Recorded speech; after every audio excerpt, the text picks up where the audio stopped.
the laboratory medicine is a highly competitive, rapidly evolving field. As one of the largest, diverse, and distributed departments, it is critically important that we have a unified strategic direction and plans that can capitalize our strength, address the potential challenges, and embrace all the new opportunities in the horizon to ensure that we continue on the leading front of education, research, and patient care. Therefore, strategic planning was at the center of our departmental agenda ever since I started my job last year. There has been a lot of work put into this initiative. Here I want to thank our steering committee members, our supporting staff, and everybody who have provided their suggestions and inputs in different formats. We are extremely privileged to have Ms. Jane Cook-Lauder as our consultant for this strategic planning process. She comes with a very rich experience and background in successfully facilitating the strategic planning processes of various academic organizations, including the U of T Department of Pathology and the UBC School of Biomedical Engineering. The purpose of today's meeting is to have Jane reporting to all of you on the progress made, the assumptions, and the preliminary conclusions, and hear from your suggestions on the next steps. I'll give the floor to Jane. Jane, please go ahead. Thank you.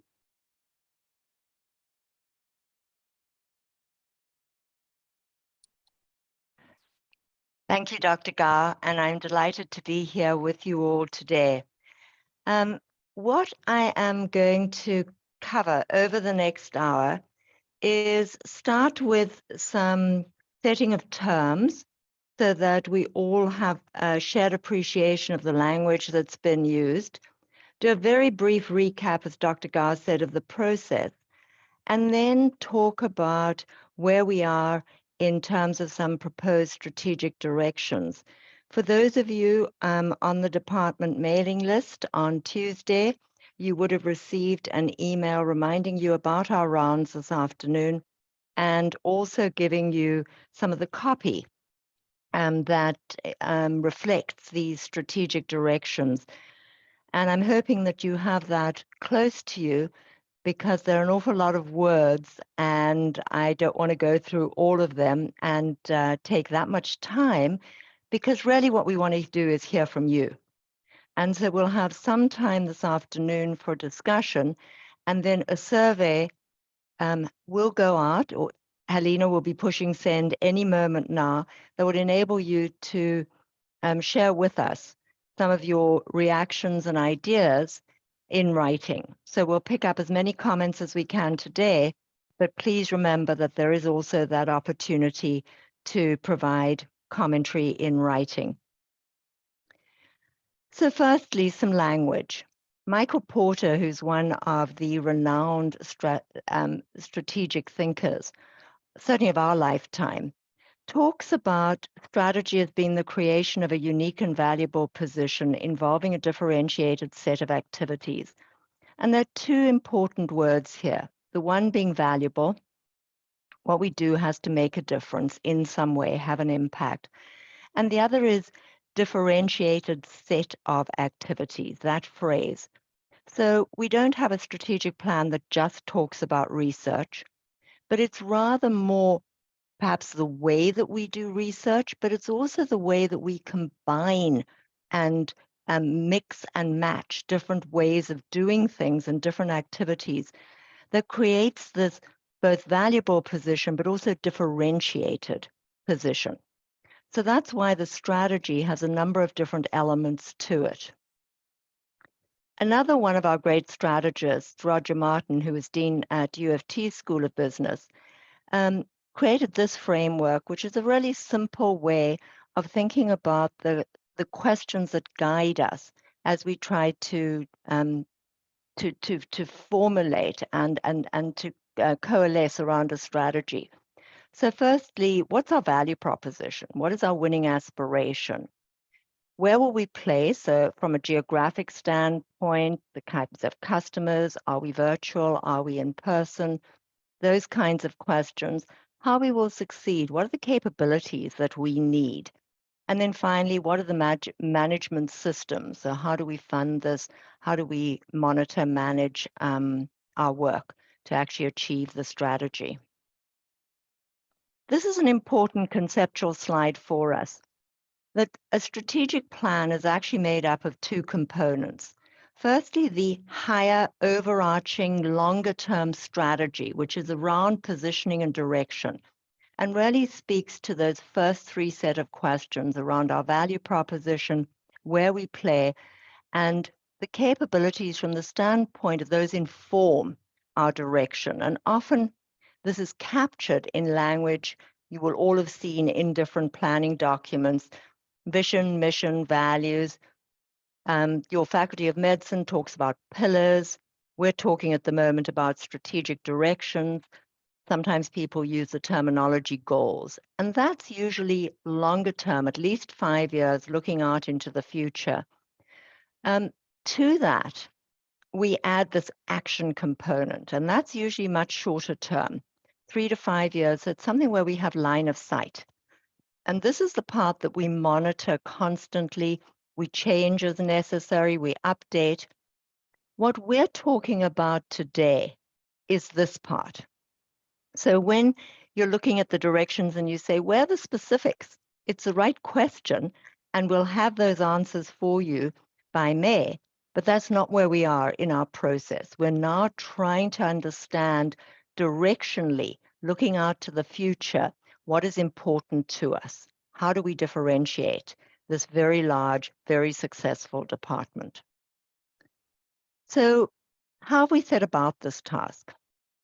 When Dr. Gao started, as he said, strategic planning was one of his immediate initiatives, but he also spent a lot of time meeting you, getting to know you, and from that determined how important it was that this process was guided by different voices, by different points of views from members of the department. And so we have the 17-person steering committee, the names were up a moment ago, that reflects the breadth and the depth of the department, and they are advisory to Dr. Gao through this process.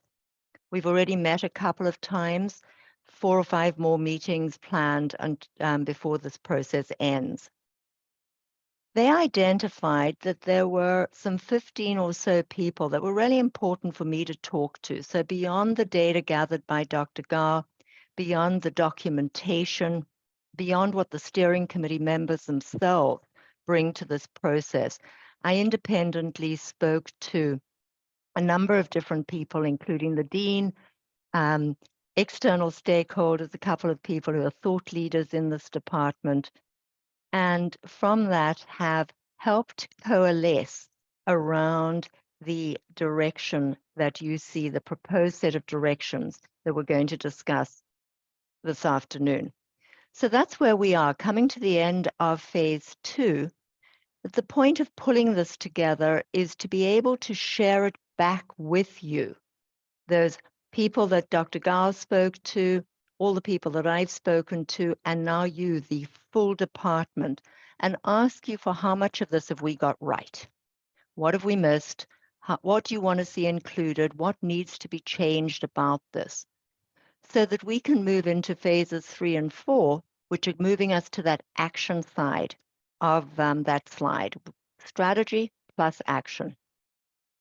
And how we're going to do that is through some lead groups who will also work with others across the department to build out those action plans. And I want to come back to that before we close this afternoon to talk about who's been invited and to invite you to get involved also in that part of the process. And as I say, by the end of May, having a document that's been approved and ready for action. What were some of our starting points? Whenever you build a strategic plan, there are certain things that aren't negotiable. And here's here are some of the more important ones that the steering committee identified. So firstly, whatever this department does, it exists within and is part of the Faculty of Medicine. So there needs to be alignment with the strategic plan, and you'll see that very strongly, I'm hoping, in the proposed direction. We also identified as the steering committee that it's not okay for it just to be about us and our opinions. What we needed to do was hear from a bunch of important other people on whose support the success of the department depends. We also wanted this to reflect the whole department. This isn't about the academics. This is about all faculty. This is about the learners. This is about staff. We needed it to reflect everybody. We also don't exist as an island, so that there are other things happening around us, changes societally, changes financially, economically, that will have impact, have the potential to have impact on the department's success over the next 5 years. We need to pay attention to those. The department has some financial constraints, and so again, we need to be mindful of that and address that. And that Dr. Gao required that we run a transparent process, be as inclusive as possible. But he also, frankly, wanted it done yesterday. And so we created enough tension, we hope, in having a transparent and inclusive process, but within a pretty tight time frame, delivering a final product by May. So where are we today? What you would have seen in that email, what you will see in the survey, what you see in front of you, are a set of a strategy that's defined in two ways. Firstly, with this vision, this sense of aspiration, this North Star, and then 5 specific strategic directions. So when we look at this, lots of words on the slide, what I'd like to draw to your attention is some of the key words for the steering committee. The idea of being innovative, but it's not enough to be innovative. You have to have impact. That this involves all of our faculty, so province-wide, doing a range of different types of research, and that what they're trying to do is really transform. It's not just incremental improvement, those are important, but we really are in that quest to transform the way in which diseases are diagnosed and treated, creating and adopting new technologies. We're a key partner in the health system, another important way we have impact. And some of the ways we do that are being at the center of many multi and interdisciplinary initiatives. We integrate research and clinical care. And it's frankly by being in these kind of initiatives that we attract attention and we attract funding. We're generous in sharing our knowledge, and we're creating the leaders of the future. The way that we behave really characterizes and differentiates us. We're inclusive, we're curious, we're collaborative, we're collegial, and we're transparent in how we go about our work. Linking very strongly to the Faculty of Medicine, we're socially accountable, and we are making a measurable difference, and we want to do more of that as we move to the future. So if we think of that as our North Star, what are the 5 strategic directions that are going to take us there? And you can see them listed on the slide here. And I'm going to delve into each one of them a little bit, and then I'm going to pause after each one and invite your comments. Steering committee, I invite you to jump in. I see a number of members of the steering committee with us today. Please do use the chat box.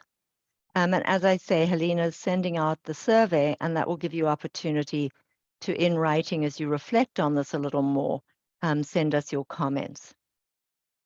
So the idea of this is a research powerhouse, this department, and we need to build on that moving forward. From an education standpoint, it's about leaders. It's about creating the next generation. It's about what's going to be important tomorrow, both from a clinical standpoint, but also from a scientific standpoint. One of the things that came across loud and clear through the data was the opportunity that's been missed right now in terms of many members of faculty not feeling engaged with the department.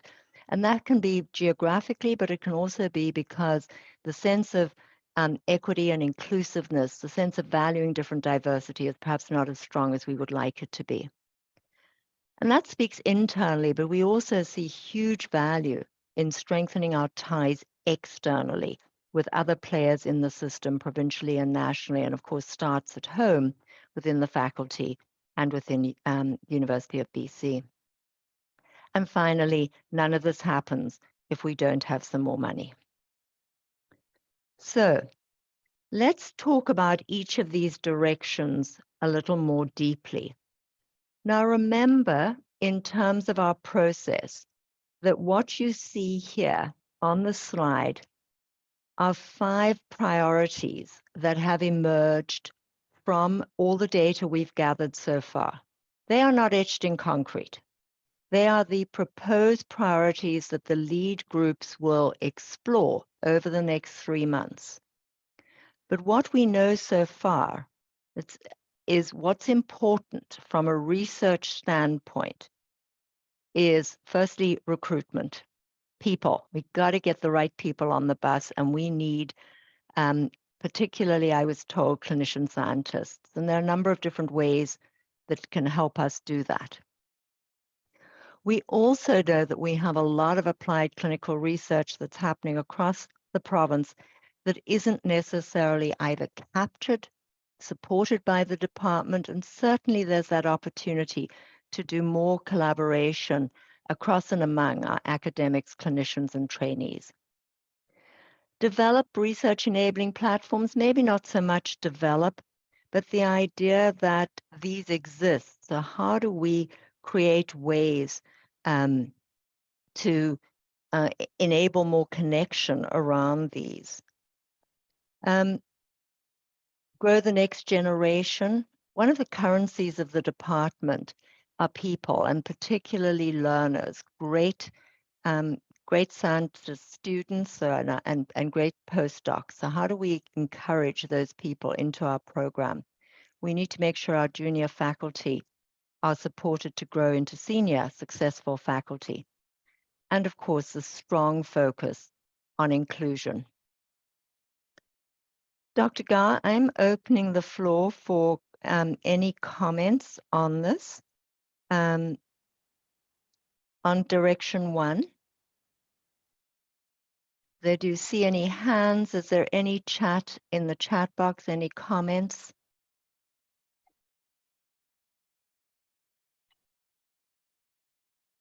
Do you think that this is the right direction at this time for the department?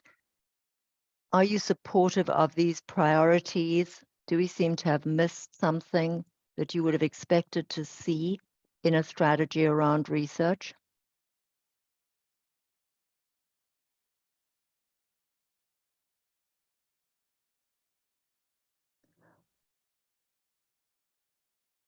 I'm just going to pause for a moment and we can move on. I see Amanda has put her hand up. Amanda, coming off mute. Thank you, Jane. Just a point of sort of concern, or I think it might be obvious also, but I just like to state that some of the measurable differences are not short-term immediate measurable. So specifically speaking about the developing the leaders of the future, as we all know, that's it's so important and requires energy and investment of time to educate and mentor students from undergrad, graduate, residency, the whole range that the department is involved in. And so I just, in terms of sort of measurable successes, I just want to kind of pin that there's likely a much longer turnaround time to actually be able to measure those successes, but we need to still consider that that's of utmost importance. Yeah, it's such a good point. And therein is some of the tension with strategy and how we claim impact is we often focus on what's immediately measurable and forget that we also need to both do those longer term things as well as find ways to check whether our efforts are taking us to the impact we want to have. Thank you, Amanda. And I see your comment about the importance of clinical fellows. Do you want to speak to that? Hi, everyone. Thank you. I'll just keep it brief. I just wanted to bring up the idea, and if you feel like we can explore it later, that's great. I'm a pathologist at BC Children's Hospital and program director for the area of focus competence in pediatric and perinatal pathology. So this was started up to try and boost the pool of pediatric pathologists trained right in Canada so that we can retain them in Canada and even locally and support their development. So far, it's been going quite well. We have applied to the Royal College for accreditation, and every step of the way, I've been working on this for 2 years now, every step of the way, what has kind of hindered me is the inability to have adequate administrative and financial support for this initiative, which I think is incredibly important, would completely boost, I think, the profile of our department as a leading academic center.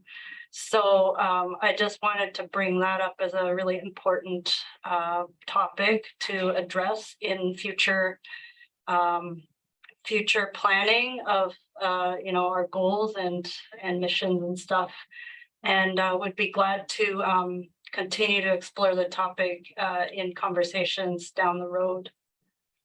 Thank you, Anna. Let's use that as a way to move to our next, if my computer will take us, our next direction. Hang on, there we go. In terms of the leaders of tomorrow and that strategy, what Anna speaks to is a very fundamental expectation of the department in terms of its academic mission or its mandate, which is to educate both clinically as well as scientifically. What you read on this slide is a combination of those two things. There are some suggested priorities related more clinically. For example, the idea of residents developing leadership skills, some that are more related to science, train researchers in team science, the idea of graduate learners preparing for non-academic career paths as they move to the future. And there is a second slide as well that speaks to some of the expectations around BMLSC.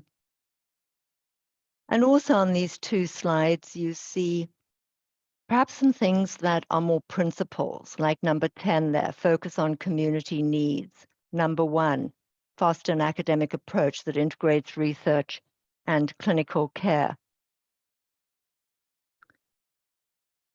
What we're wanting to do is, with this strategic priority, is figure out what's really important for our learners to prepare them for tomorrow and what we can offer as a department that's differentiated. In some of the responses we've already received from stakeholders, external stakeholders, the question was asked about what do we mean by trained researchers in team science? One of the things that you all know well is that research today is a team sport. And what I heard was that with our learners in our labs, well, they work in teams. They are learning how to do this teamwork, but we don't really teach it to them. And there is a skill in being really good at teamwork. And if you go back to our aspiration, one of the things that we aspire to continue to do is to lead and be part of interdisciplinary and multidisciplinary teams. So one of the ways we could potentially differentiate our curriculum moving forward is this focus on building not only great researchers, but great team players. So it's just one idea as to how this could play out in terms of differentiating us and preparing our learners for the future, which is what, for example, Priority 3 is all about. I see a couple of questions, or these are comments in the chat box related to Volte. The same barriers exist for clinician scientists. Yes, so funding is a very important facet, and that's why it's one of our strategic directions. Dr. Gar, are there any hands up related to this particular direction, developing the leaders of tomorrow, the clinical side and the scientific side? Are these the right kind of priorities? I don't see any hands up. I just saw these two comments from Agda and Velti. Anybody else? Maybe Velti can speak a little bit about the clinician scientist training part. I think that's an important topic, and we was not well captured my initial consultation. Velti, you want to talk about this clinician scientist training a little bit? I can't personally speak to the clinician scientist stream, but I can say that there's a lot of barriers to trying to do research as a clinical staff person, in part due to the need to navigate very complex systems to get things going, to schedule things, to have access to students, to have access to funding, to send students to places.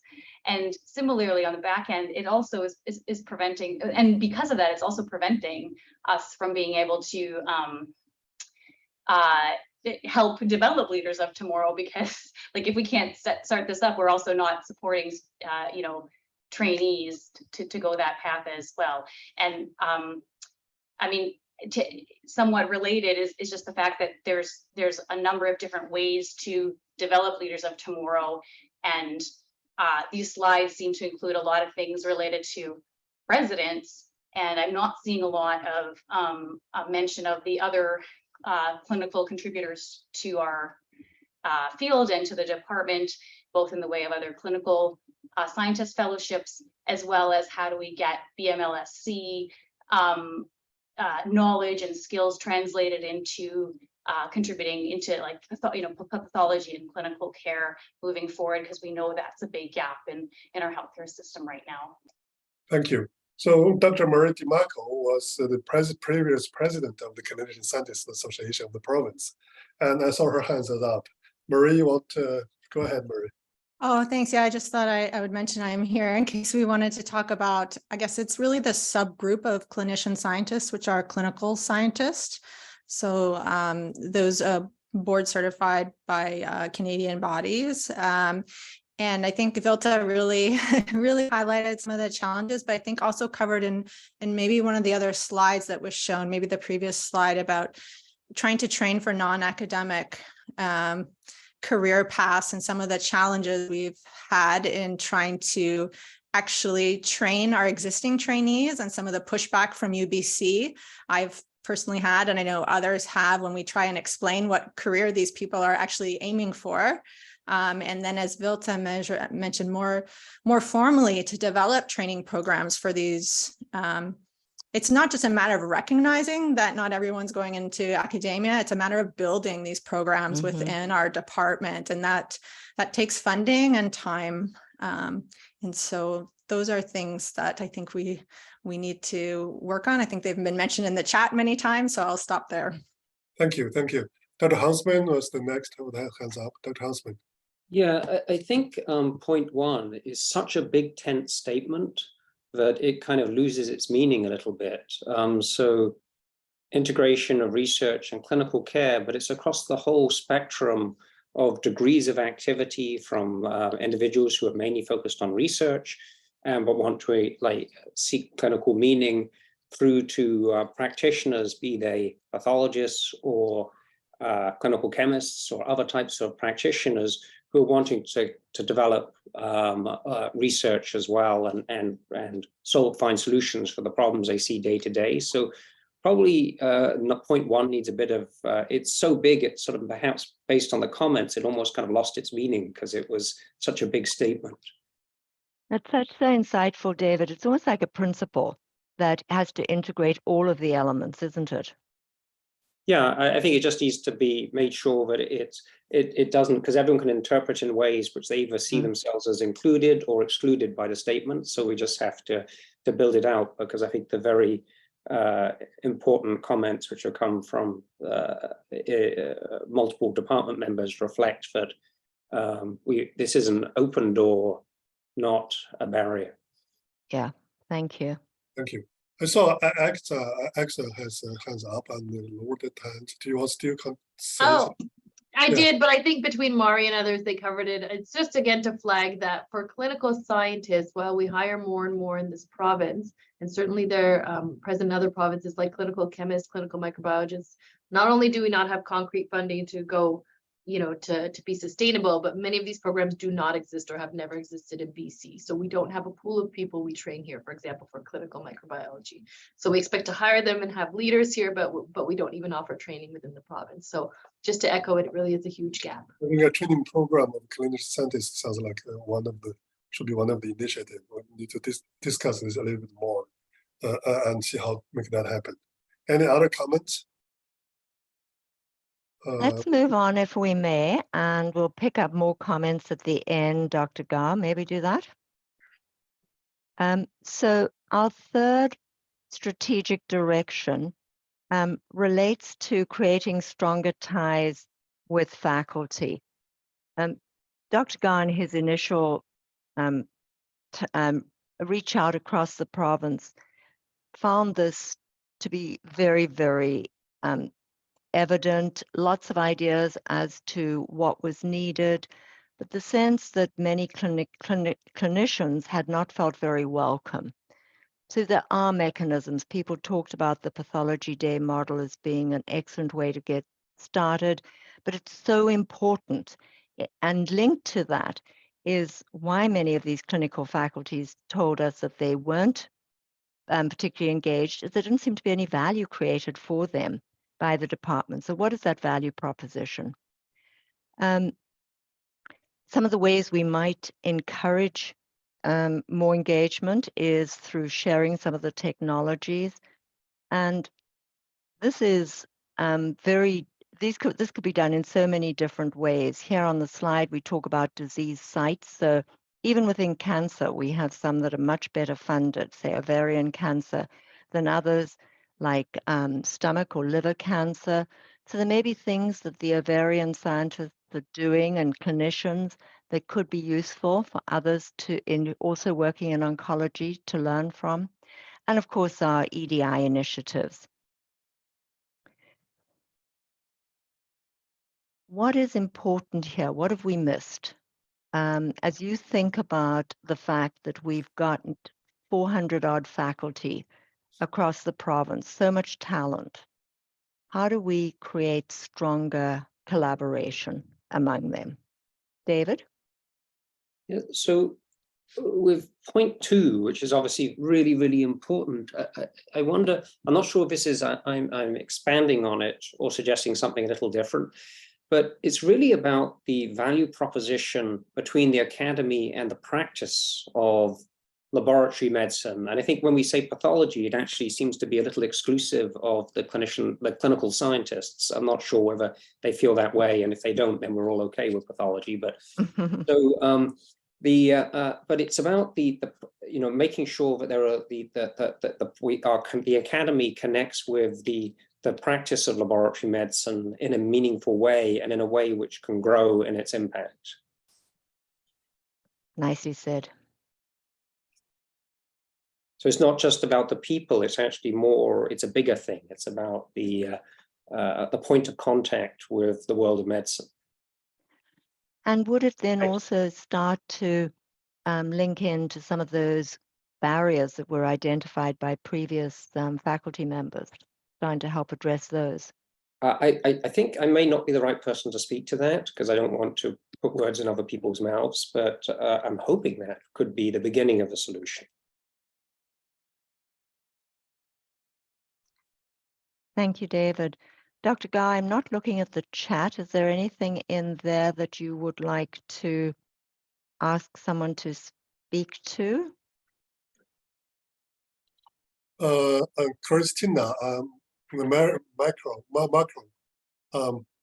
and Sophia Park. Yeah. Yeah, maybe start with Sophia. Sophia, go ahead.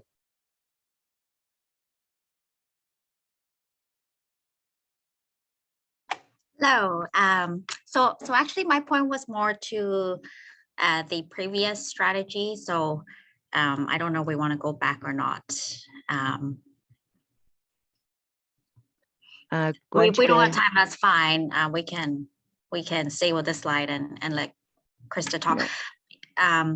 But yeah, so for 10, I guess I'm not sure what we mean by community needs. Are we talking about community sites, or like how are we defining community? Are we talking about the pathology community, or are we talking about community hospitals? Because I guess what I see listed here, I think are important to everybody. You know, acute and like the academic sites, as well as to the community hospitals and sites. So I guess it wasn't really clear to me what was meant. Good question, Sophia. Thank you for the opportunity to elaborate on that. This is really drawn the language from the Faculty of Medicine's plan and reinforced through the conversations, both with those folks, the deanery as I call them, but also more broadly from your leadership, is that we have to be relevant in our community in terms of the community that we serve, whether those be our students and learners, our scientists, but also the patients, the people of British Columbia. And so how do we, in terms of the teachers that we select, our students, how we develop our curriculum, our pedagogical approach, even the way we evaluate our success, reflect the breadth of that community? So it's the underrepresented, it's the marginalized. Are we focusing on Indigenous health? So all of those aspects linked to having a social conscience, having social impact, are very poorly reflected in those 3 lines. But that's what we were getting. That's what we were getting at in terms of our educational focus. Do we have that social conscience lens that we need to? So Krista has a comment there. Krista Macron, do you want to say a few words, Krista? Sure. Yeah, mine was on the direction 3, I believe it was, point number 4. I just think the wording "continue to support EDI initiatives" implies that we're doing well here rather than historically potentially not doing well with EDI initiatives, based on some of the answers in our Inclusion Action Plan survey. So I would just worry that this might not actually be the wording that we should use, that we should be supporting EDI initiatives, but not like continuing to support. I was being a little generous there, was I? Thank you, Krista. Point made. Let us move on to strategic direction number 4. The idea that even as we engage internally and build those ties, it's also important, vitally important, that we reach out within the Faculty of Medicine, across the university, but also working with other provincial players and internationally. So what role might the department play in bringing different labs together? How does the hospital support these hospital-based labs working more closely with the clinical departments across the province? How might it work with the provincial lab medicine services and others who are trying to create greater collaboration across the health authorities, more integration in the lab medicine system? huge opportunity to be closer to the very burgeoning life sciences industry sector within BC. And then the idea of, and this is also linked to funding, there is funding abroad that we are not tapping into. And why the focus on the US is because that seems to be a place where we have existing strong ties, and it's relatively close to home, and there is money available for Canadian scientists in collaboration with US scientists. So those were some of the ideas, some of the priorities that have emerged. Again, if we could open up for comment on this strategic direction. We have a leader of community engagement and collaboration, Dr. Aaron Garg, in the audience. Dr. Garg, could you please say a few words? Thank you, Dr. Gao, and thank you, Jane, for wonderful leadership in sharing very complex issues. I think this covers a lot of things. My only thing would be the emphasis on engagement at the community level is so critical, because with the COVID has clearly shown that if we're going to open laboratory medicine and pathology to be recognized as a strong entity in its own right, we have to be able to talk to the community at large. And diversity, very critical part of it, and First Nations and ethnic and other diversities. So I think if I take it with your explanation, Jane, that's what you were leading to when you said the word community. And I think if that could be kind of elaborated, that will be very helpful. In terms of global partnerships, I notice you mentioned US only. I think we should not limit ourselves just to US this early in game. The world is opening, and China, India are very major players globally. And I think we need to look at that money which is out there. If you could kind of incorporate some of that, that will be very helpful. But overall, it's beautifully done. I really appreciate and like what you're saying. Thank you very much. Thank you, Dr. Gao. Thank you, Dr. Garg. And certainly I'm assuming the lead group that is going to be picking up on this strategic direction is listening and also making notes. Dr. Gao, any other comments on this direction?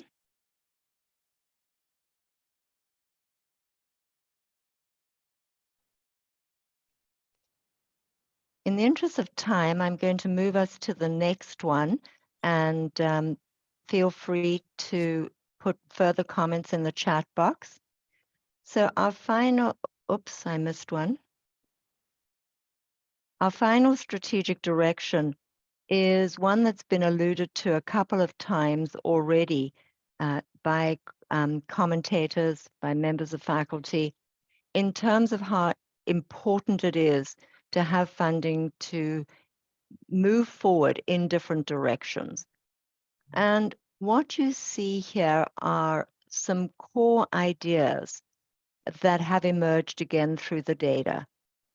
There is advancement is the group that raises money, the philanthropic, the group that focuses on big money, big donors, major gifts at UBC. So how do we do a better job of accessing some of that money, particularly given the world-class status of many of our faculty members? We can also leverage that status and the knowledge that exists within the department to expand our earned revenue. So how do we create micro-credentials? Do we run different types of workshops? What might we do that could earn some further funding for the department? International students, we know, also have an added financial value. So how do we expand that reach, which may link to what Dr. Garg was saying as well? And then, of course, not only do we want to get more funding into the coffers, but are we spending what we've got in the most efficient ways? So those are 4 priorities that have emerged so far in terms of the question of or the opportunity to bolster our financial position. Again, opening for comment, observations, other than this is a really critical area, which we've already heard. Any other thoughts about funding?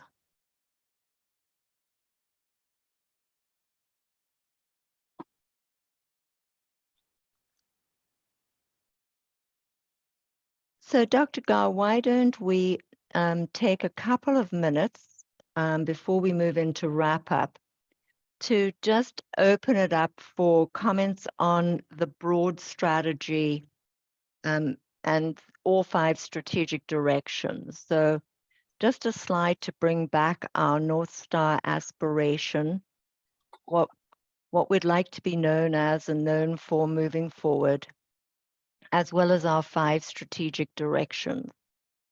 And I'm just going to pause here and invite comments on any part of the strategy or the conversation so far.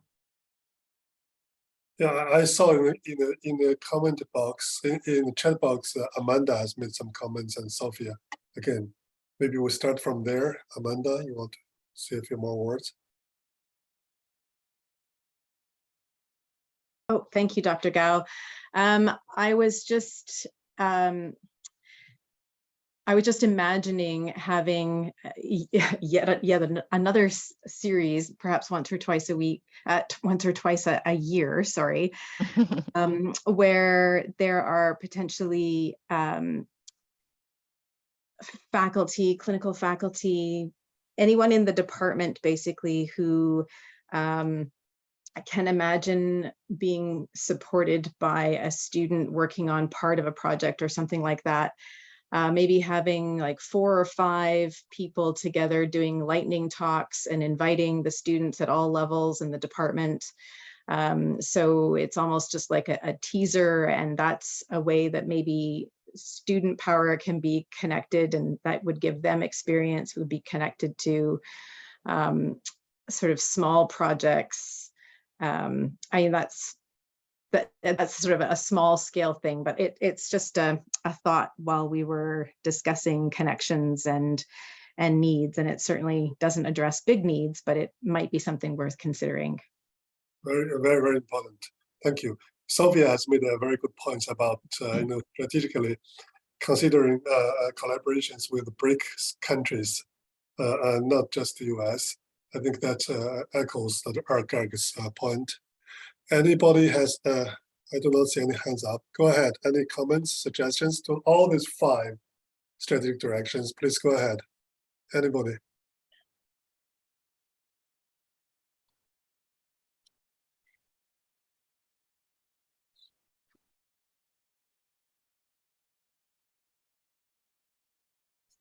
I mean, maybe I'll make a comment. So I guess I'm just wondering what I saw in almost every single one of these 5, sort of an EDI point. And I'm wondering why that wouldn't be considered then a strategic direction to ensure that as a pathology department at UBC, we have a stronger strategic direction for ensuring equity, diversity, and inclusion throughout the department and the community as a separate point on its own, and then also included within these 5.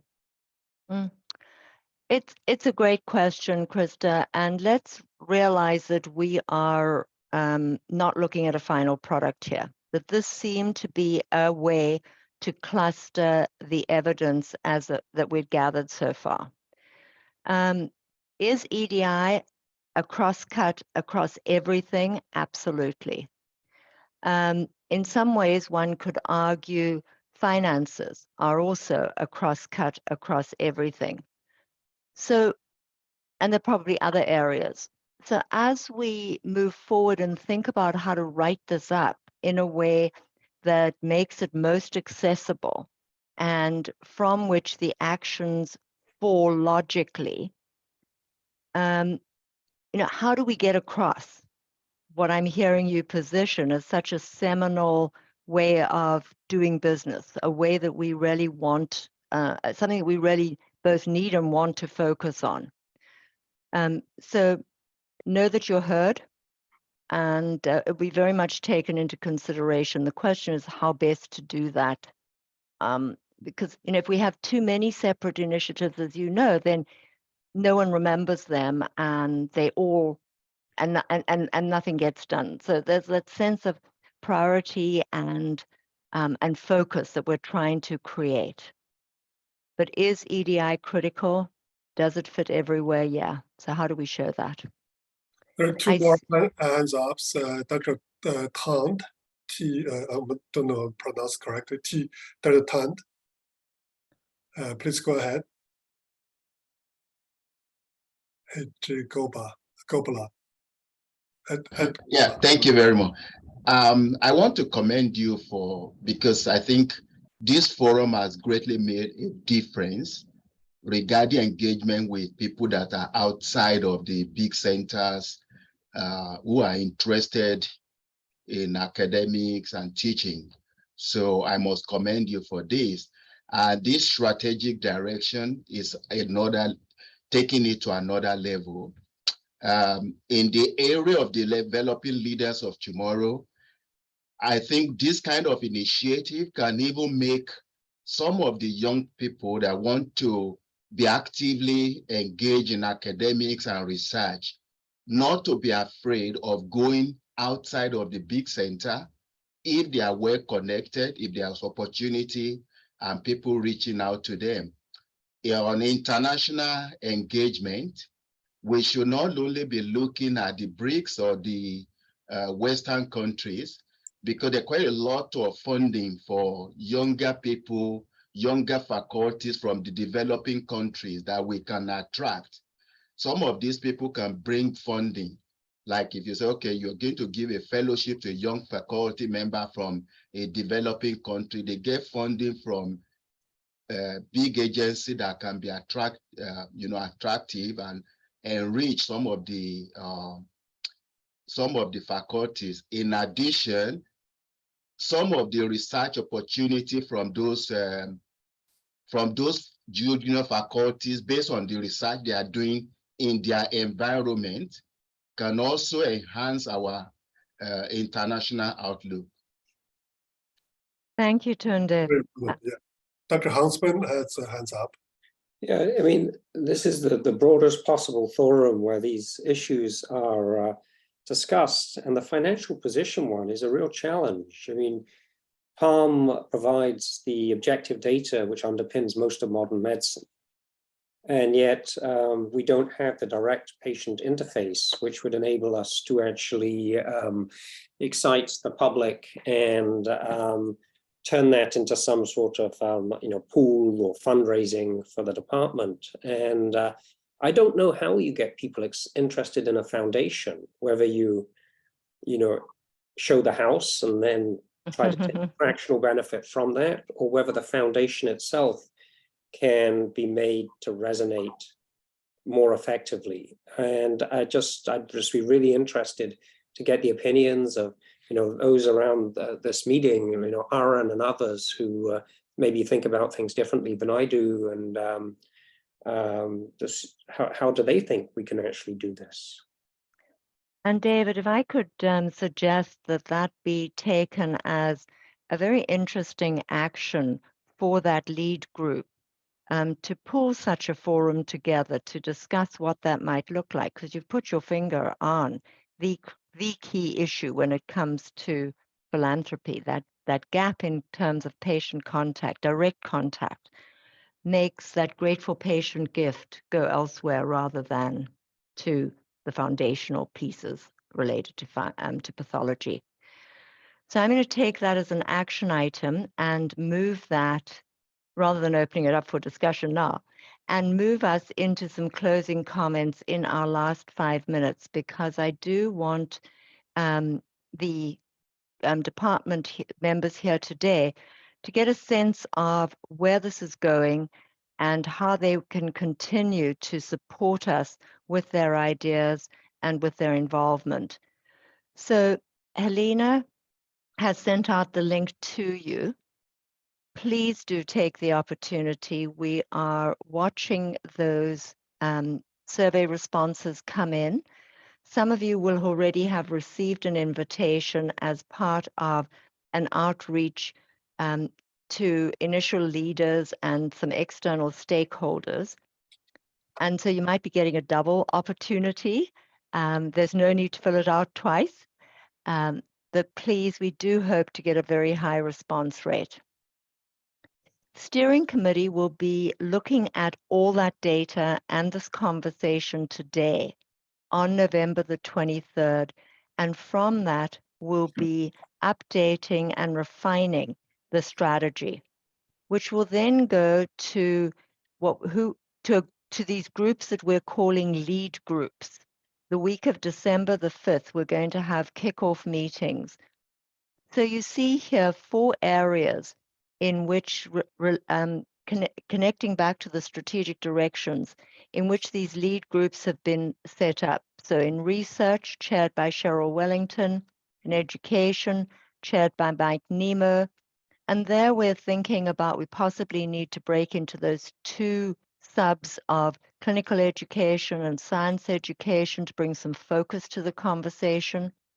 Collaboration, with Dr. Gar leading that, and engagement and equity with under the leadership of Suzanne Verkauteren.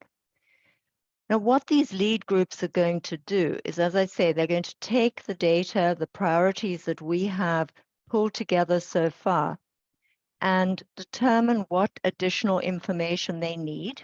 So that's where David's suggestion about pulling together a group of people to talk about philanthropy and how we could make, how we could really move that forward would be an action that possibly the finance group might undertake. And then they will, over the next, from December through March, determine which of these priorities are going to come forward to the department for approval and what the actions are that are associated with those. If you would like to be involved, we've got some people that we've identified, and notice that these are proposed membership. Invitations have gone out. We haven't heard from everybody as to whether they really have the time and the interest to be involved, but we're hoping that they will have. And if you would like to be involved, please let Genevieve know. As I say, we're putting these meetings together already, and there will be some time commitment required between December and March next year, but Genevieve has more details on that. What we don't show here is the 5th very important finance group. The work there is going to be done under the purview of the executive committee with some specialist input. So for example, Leanne Dennis on the philanthropic side, Linda Yang on the efficiency side. And I'm sure those of you who have been thinking about additional education offerings and ways to make money, Genevieve and Dr. Gar will be in touch with you too. So lead groups, please indicate if you are interested in being involved. So that takes us then to an all-day meeting that the steering committee has committed to on April the 4th, where we'll be looking at the input from the lead groups and pulling it together, looking at, for example, the issue that Kristen raised around how does EDI fit? You know, how does funding fit in our plan? How does the question, and I don't know if you noticed in Strategic Direction 1, we talked about the importance of a strong graduate program. And then in Strategic Direction 2, we talk about the building the leaders of tomorrow, including in our graduate program. So there's intersections across these strategic directions. They're not unique, separate silos. So the work of the steering committee is to look at that interconnectivity and see how best, what are the best actions, which of the actions that are being proposed are likely to get the most bang for the buck? What's going to be the best way for us to move forward, given we don't have unconstrained resources? And in the meantime, we will be connecting with you bi-weekly bulletins, this province-wide business meeting. You'll be hearing from us regularly over the next 4 or 5 months before we send you the draft plan for your final review and feedback. If you do have specific comments, please feel free to send those by email to Helena or to Genevieve, and they will reach the steering committee. And with that, Dr. Gar, back to you to wrap us up. So thank you, Jane. This is for the wonderful presentation, and thank everybody for your input. I've seen a lot of new information in the chat box. Just do not have time to chat, but feel free to call me and or email me, Genevieve, Helena. So we're collecting all the information, I'm sure.